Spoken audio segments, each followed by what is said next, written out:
বৃষ্টি দিলে আমাদের ফাটক বাজারে জল হয়ে যায়। আপনি দেখতে পেয়েছেন অল্প আগে 15-20 মিনিটের অল্প একটা বৃষ্টিতে আমাদের ফাটক বাজারের কতটুকু জল হয়েছে, হাঁটু সমান জল হয়ে গিয়েছে।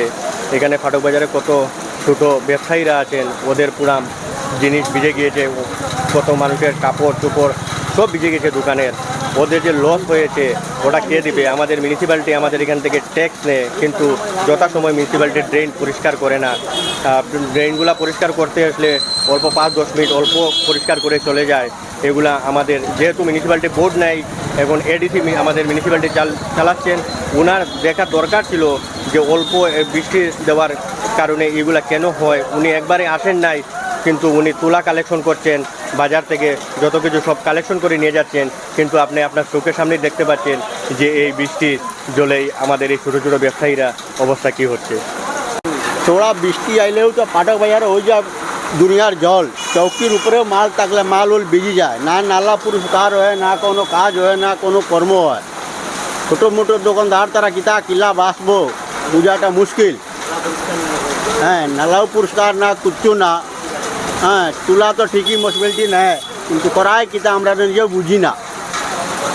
আর ওই পুরস্কার যদি হইতো তো আপনার চোখে দেখেন না কতখান জল, চৌকির উপরে জল যদি বাইয়া যায় গিয়া তো একটা দোকানদার কত কষ্ট হইতেছে। হ্যাঁ, পুরা মাল উল বিজিয়া নোকসান, কত টাকা আজকে নোকসান যে হইল এটা 3 মাসে অসুল হইতো না রোজি করিয়া। আমরা তাই কেউ দেখনেওয়ালা নাই আমরা আরে।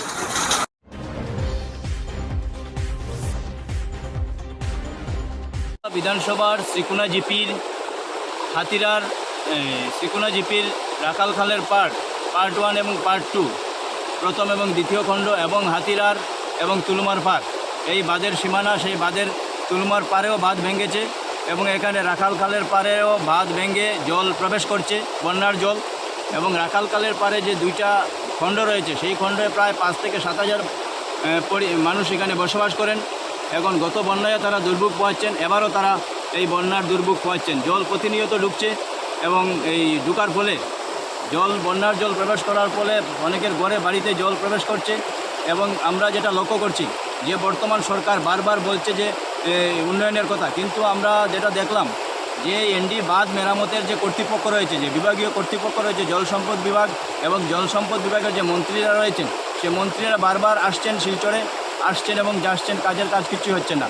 এবং বিগত দিনে তারা, আমরা যেটা লক্ষ্য করছি যে বর্ষার সময়ে তারা বাহির হয় এইগুলো বাঁধ মেরামত করার জন্য, কিন্তু বিগত যে 6 মাস শীতের সময়ে যে সময় অফ সিজন থাকে সেই অফ সিজনে তারা কোনো কাজ করে না এবং এই বর্ষার সময়ে কাজ করে, সেই কাজ খুবই নিম্নমানের হয় এবং এই কাজ নিম্নমানের হওয়ার ফলে তুলমার পাড়ে বাঁধ ভেঙেছে, হাতিরার পয়েন্টে বাঁধ ভেঙেছে এবং আজকে রাখাল খালের পাড় বাঁধ ভেঙেছে। বাঁধ ভাঙার ফলে এই যে ফলভোগ সাধারণ মানুষ, সাধারণ জনতাকে করতে হচ্ছে, সরকার সেটা এই যে কর্তৃপক্ষ পুরোপুরি ব্যর্থতার করে দিয়েছে এবং বাঁধ মেরামতে পুরোপুরি ব্যর্থ বর্তমান সরকার।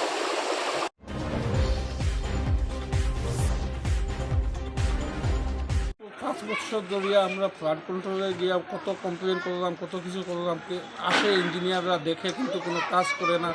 প্রায় লক্ষ মানুষ এই দিকে আসা যাওয়া করে, সব মানুষের এই দুর্গতি, যার ফলে আমরা এমএলএর কাছেও গেছি, ফ্লাড কন্ট্রোলেও গেছি, আরও উপর দিকেও গেছি, কিন্তু কাজ হইব, সার্ভে আসে কিন্তু কাজ করিয়া যায় না। বিশেষ করে আমরা এমএলএ 3-4 বার করিয়া আইছি, আমরা তো গ্রামের মানুষ 50 বার গেছি, হইব কাজ করে, সার্ভে করে, কিন্তু কোনো কাজ করে না। এই ধরনের আমরা উচ্ছৃঙ্খলা হইয়া আমরা কত কষ্ট করতেছি।